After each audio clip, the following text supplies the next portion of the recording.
you, sir. Just relax.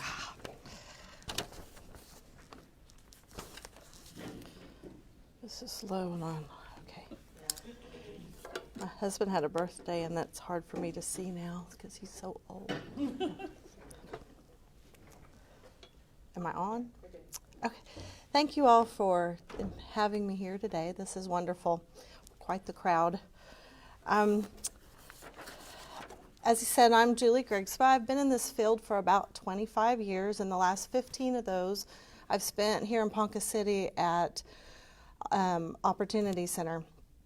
And honestly, I will tell you that Ponca City is unique to most other towns throughout the state. This city has really wrapped its arms around the population that I support, and that's what's unique about it. That doesn't happen in a lot of the other towns, and directors that I talk to, they don't get that warm welcome that Ponca City gives to people with disabilities. So first of all, thank you for that. That's an amazing attribute to the people of this community, and it means a lot to us. For those who don't know, Opportunity Center started as a school for people with disabilities. In about 1960, it was created to provide service to children and in the school setting. And as times change, laws change, the needs of the people that we support changed. There was a law that most of you are familiar with in the 90s that came out about children with disabilities must be mainstreamed into the school system. And that's when things started really getting shaken at Opportunity Center, and we had to start getting creative. Once our school system emptied out because those kids were now into the public system, we had to step back and say, what can we do? How can we service the people that when they graduate, or maybe the younger kids before they get into school, what can we do to still support people with disabilities? Because our mission hadn't changed, just the service model was changing around us. And we decided that one of the areas that we could focus on would be the vocational programs. We created a sheltered workshop. We created a screen print shop. And back then we had a chocolate factory. Some of you may remember chocolate. I'm so glad we don't have that today. My diet would not be good. Chocolate does have a very short shelf life, we learned. The screen print shop is still in existence today, and it is flourishing. We're happy about that. The chocolate factory has kind of changed throughout the years. It is now called Whimsy. It's a gift shop. I'll tell you a little more about that in a moment. We also had Caboose Thrift Shop, which we still have today too, and it has evolved through the years. We also decided not only did we need vocational programs, but once they graduated, they meaning our clients that we support, once they graduated from high school, they needed a place to go, to live. We built several group homes out in the community. We have 2 on our campus directly behind us, but then we have some group homes that you may not even recognize as a group home, and that's the whole point. On the east side of First National Bank is what we so wisely called the Prospect Group Home, and it is a 6-bed group home, and it is co-gender. There's 3 men, 3 women. And directly behind Equity Bank, I know you'll find this amusing, we call that the Greenbrier group home. It is on Greenbrier. So we're pretty creative with our names, aren't we? And it also houses 6 men and women. So we've tried to accommodate that need. Again, the service model changed, and what the state started providing funding for was in-home supports. So then we decided, okay, no more group homes. We started hiring staff, and those staff work in the home with the parents, or maybe the client that we support has their own home, and we will go in and help with balancing their checkbook, buying groceries, even bathing, hygiene, cooking, cleaning, whatever their need is. And it is a service model that is directly based on what their needs are, so it could be changing on a daily basis. Another area that we felt a strong need for, and that we are just in the process of building, is an adult day program. We're really excited about this. This is something that we feel this area needs, and it's in the works. It will be located at 3005 North Union. It's the old Social Security building, and it's a process. We're building that, and we're waiting on the state right now, and we don't wait very patiently, but we are. Something else that we just recently expanded to is Positive Impact has come under our wing, and we're really excited about that. It is for lack of better terms, it's therapy services that we have housed on our campus. We find various therapy providers that want to come here and provide service so that parents and children who are on the spectrum don't have to drive. You know, we had some parents that were driving to Oklahoma City daily for therapy services. What we have found is that ABA services, speech services, occupational therapy, if the children on the spectrum are receiving those at a very early age, it's life-changing for them, totally life-changing. And if you could see some of the progress that these children have made just simply because they're receiving these services, you would be totally amazed. I think that having this facility, having Positive Impact here, and allowing those services to be met is just the early stages of providing service that we need to be doing. That's just something that we can fulfill for these people that need it. So what I want to talk about today, as Robert had mentioned, was 1 Million Cups is really about entrepreneurism, and I want to talk to you more about our vocational programs. We do so many things, but that's the gist of what Opportunity Center does. Today, I really want to focus on those businesses that we have created and why we did that. We, like I said, when the school system started mainstreaming and we started looking for jobs out in the community, we had to get really creative as support people for people with disabilities. I'll just call them clients for lack of better terms. We had to get creative for our clients. We saw their value, but we had to be salesmen and women for them out in the community because they were unable to do that. When you put in a resume, you really go out and you sell yourself. That's what you're doing. When you go to a job interview, you're selling yourself. We had to do that for our clients. We had to learn what their strengths were, what their weaknesses were, and we had to go out and try to sell them to the employers to get them jobs in the community. We got so creative. We created some things called task job carving. That came out of the Developmental Disability Organization.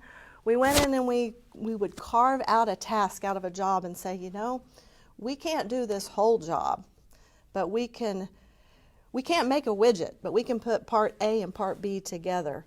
And we know that you need part A and part B together in order to complete your widget. So we took those parts and brought them in-house to our sheltered workshop, which created jobs for many of our clients, put those together, and then we would redistribute them to the company.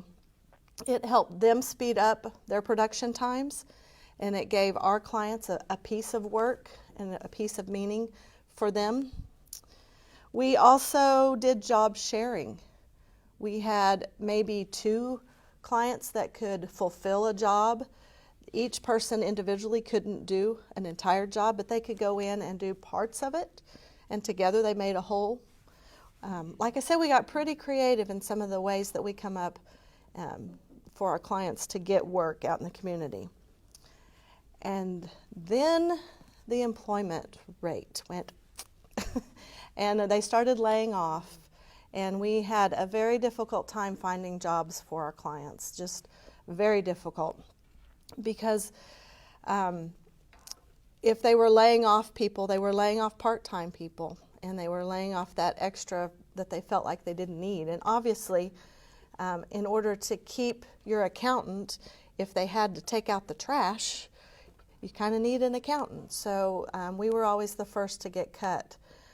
We stepped back and said, what can we do for our clients to get them jobs out in the community? How can we help them with that?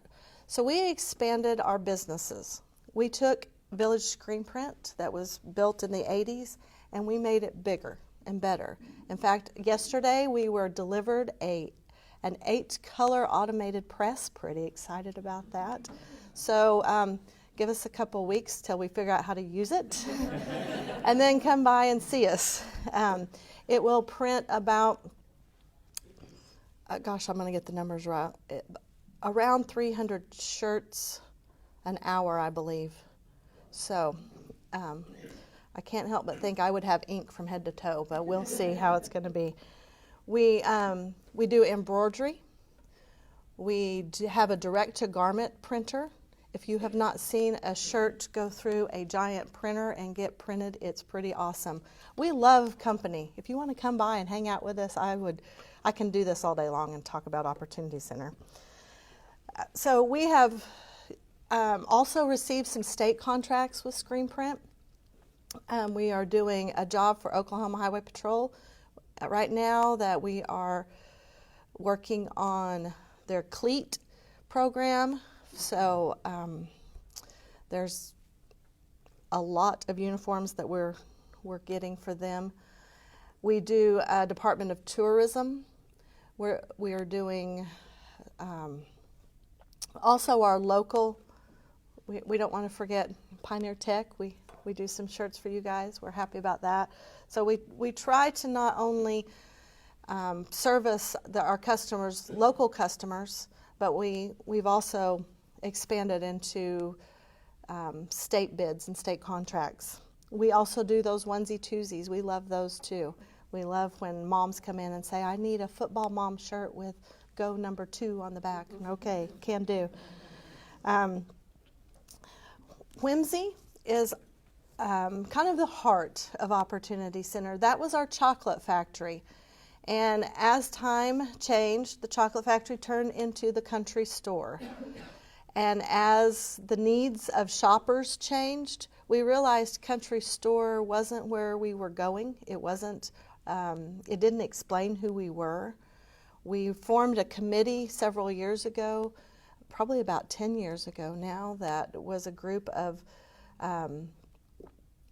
women in the community and came up with the name Whimsy. And it has really been a blessing to us, because when people talk about Opportunity Center, they usually say, oh, have you been to Whimsy and seen some of the client crafts? So those two kind of go hand in hand. It's a good marketing tool for us as well. We were lucky enough to purchase a building downtown a few years ago that has 2 storefronts and 1 back area, which allowed us to have a sheltered workshop in the back. For those of you who didn't know there was a sheltered workshop back there, you wouldn't know. And because it's just our clients working, it's a very different model than what you might be accustomed to, but the state considers it a sheltered workshop, so that's why we call it that. And the 2 storefronts, one is Whimsy and one is Village Screen Print. Whimsy has a lot of handmade items like candles, tea towels, key fobs. If they come up with an idea, they're going to make it back there. And so they make some very cute, unique gifts. We also go to market and we get some items in too to expand to the customer base that Whimsy is used to having. And it was about, last summer, I guess, 3 or 4 months, well, more than that, maybe 6 months ago, we were approached by Alliance Health and asked if we would be interested in expanding Whimsy and moving into the hospital, which has been a godsend for us. It's just a blessing. We have found that when sales are low at Whimsy 2, which is at the hospital, Whimsy TOO, we like that. I like it. I come up with a name, so of course I like it. But when sales are low at the hospital, they're higher downtown.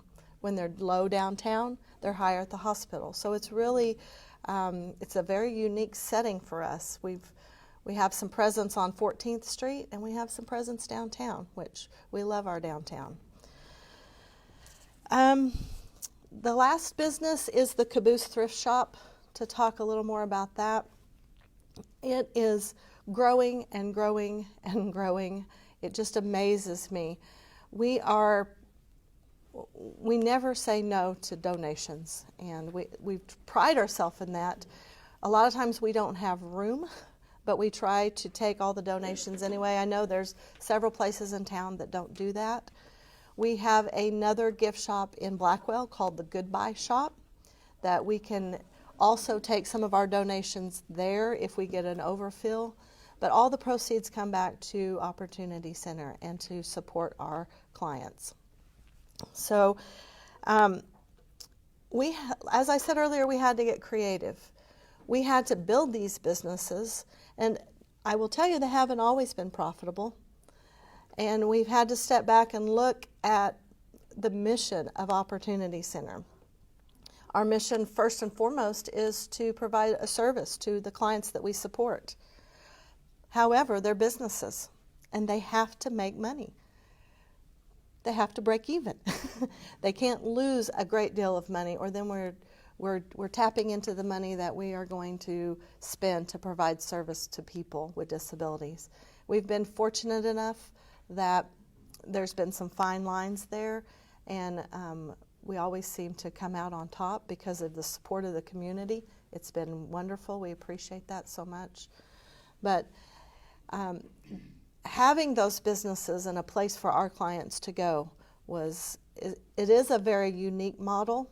I think more companies, more agencies like Opportunity Center throughout the state are doing that now, just simply because it's hard to find a place of employment for people with disabilities to the level and extreme that our clients may have. So again, we've had to get creative with that. I want to share one last story with you before I let you go. It's a story by Emily Pearl Kingsley. If you've not heard it, it's called Welcome to Holland. For those of you who have heard it, bear with me. I won't read the whole thing, but Emily talks about her life. She was pregnant with a child, and she compares it to going to Italy. She had planned to go to Italy for 9 months, and she had bought a book and learned some Italian culture and learned about what she was going to see, and she had made plans. She'd even learned the language. She was very excited. She was on her way to Italy. She was on the plane, packed her bags, ready to go, so much anticipation. When the plane lands, a stewardess stands and says, "Welcome to Holland." I get emotional. Hang on. Sorry. For those who know me, I'm a ball bag, so I've done pretty well today. She, as she stood up and told the stewardess, "I didn't plan on coming to Holland. I'm going to Italy." And she said, "Oh, I'm sorry, the flight cannot be changed. You're in Holland." As she exited the plane, she was angry. She was very, very upset that she was in Holland. And then she looked around. And Holland has windmills. Holland has tulips. Holland even has Rembrandts. And when she realized that she would lose, let me read this to you because I can't do the words like she can. Everyone you know is busy and coming and going from Italy. They're all bragging about a wonderful time they had there. For the rest of your life, you will say, "Yes, that's where I was supposed to go. That's what I had planned." And the pain of that will never, ever, ever go away, because the loss of that dream is a very, very significant loss. But if you spend your life mourning the fact that you didn't get to go to Italy, you may never enjoy the very, very special, lovely things that you found about Holland. Sorry. For those who don't know and haven't been around anyone with disabilities, you don't know their abilities until you spend time with them. You don't know what they have to offer. And I encourage you to take time, if you want to come down to Whimsy, Screen Print, Caboose. If you want to come just take a tour with me, I would be glad to do that. And they have so much to give. I have a young girl that I tell this story a lot. She was so excited when she came to me. She got her first job, and she was so excited because she got to pay taxes. How about that? And you know why she was excited? Because it made her normal. Because how many of us were griping about, oh, they take so many taxes out of our check? She got to say that. She finally got to say that. That was cool for her. When I have an employer come to me that says, you know, I have one of your individuals that has greeted customers that walked into this restaurant, and my customer base is increasing because people want to come in just to talk to him. They have abilities. They may be different abilities than what we have, but they have abilities. And to share that with you guys today is really, I feel privileged, because it's something I'm very passionate about. And I think that once you've realized their abilities, and you realize there may be a place for them at my employment, there may be a place for them at my husband's employment, my wife's employment, my neighbor may have something that they could do. They all have a place in this community that there is something for them. So I encourage you. Like I said, I could talk all day, but are there questions? We serve all of Kay County. We have clients that we pick up in Newkirk, Blackwell, Tonkawa, and we even go to the Osage. So, across the river. Donnie. Julie, in my travels, for cities our size, there's not a lot of opportunity centers out there. I think you're very unique. Thank you, the Lord, you're here, because you make a real difference in our community to have you.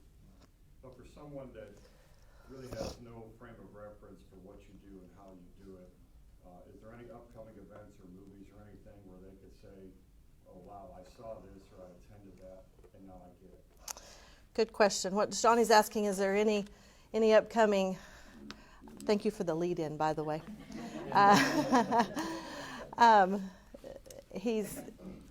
What he's referring to is March 21st. Please write this on your calendar.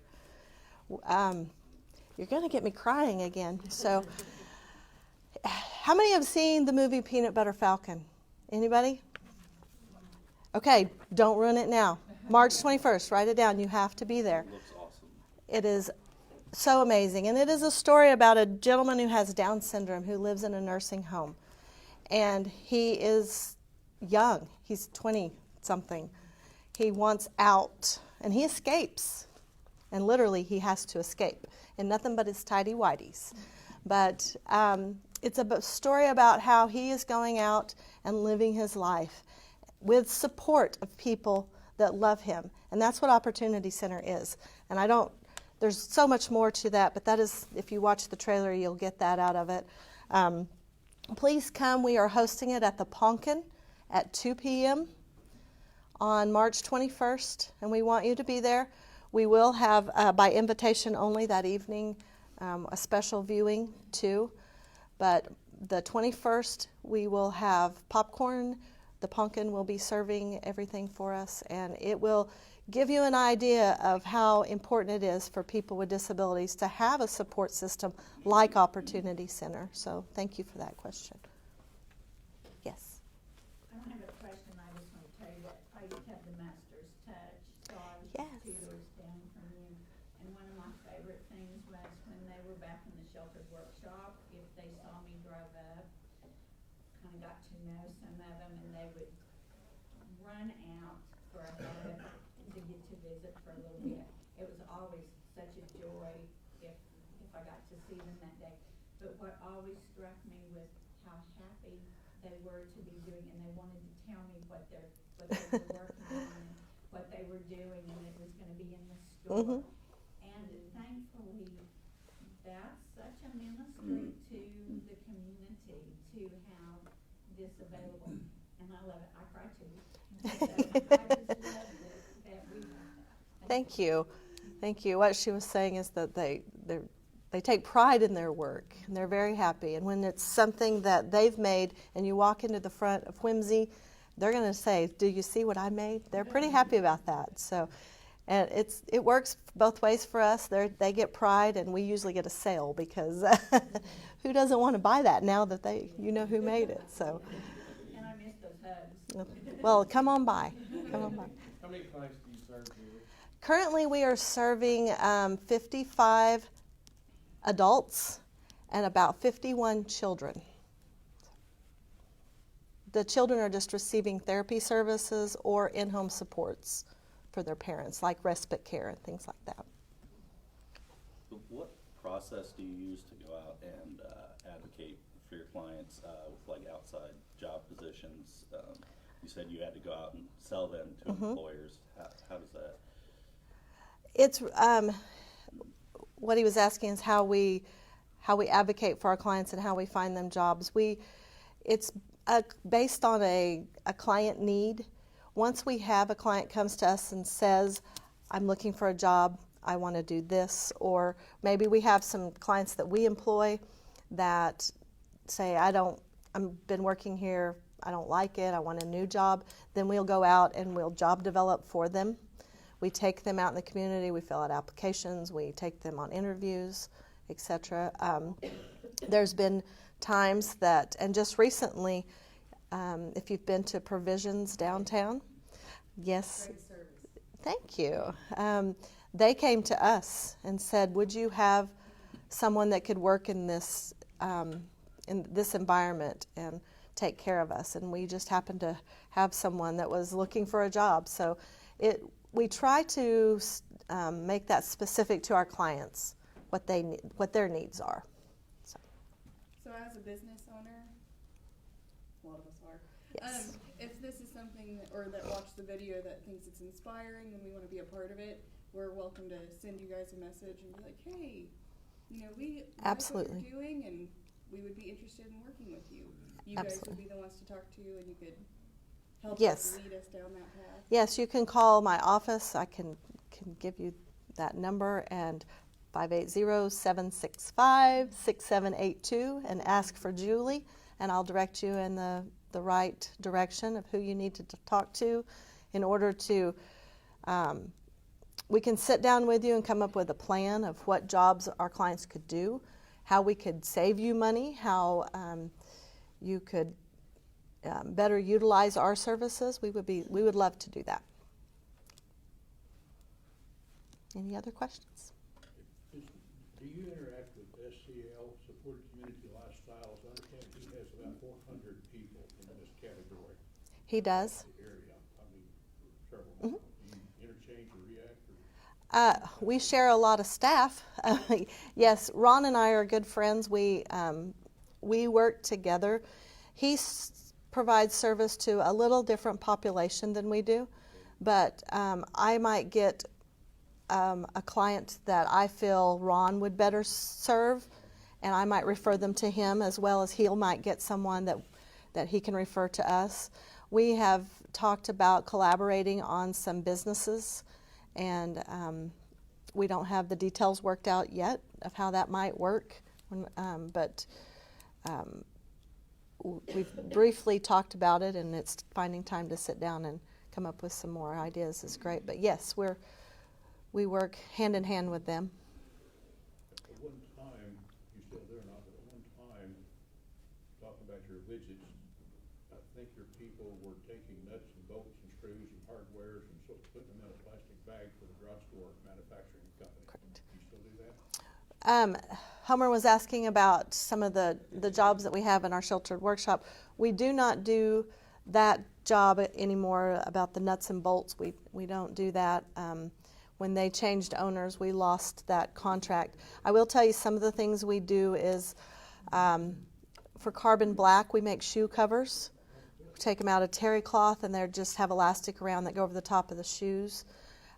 We do a lot of recycling, shredding. We also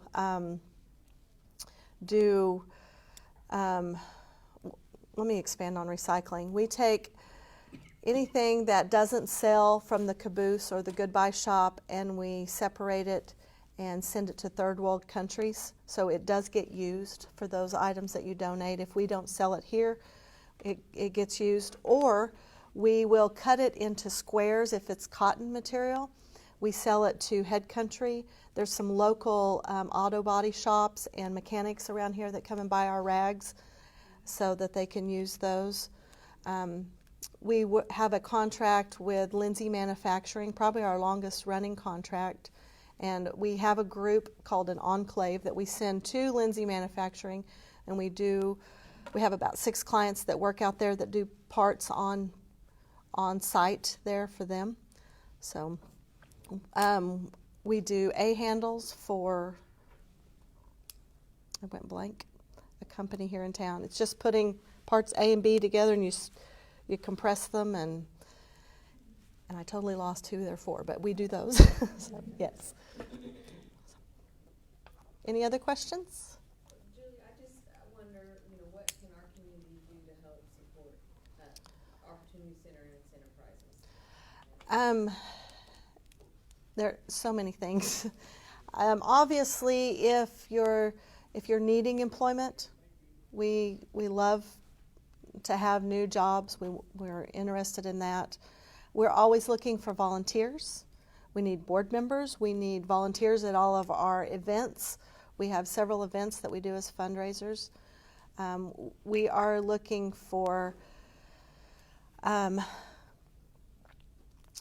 if you are looking for a special gift that you need, please shop at Whimsy 2, or the Village Screen Print. I think that's a huge support for us. It's just remembering us when you're doing your shopping. So, cash is good. We like cash.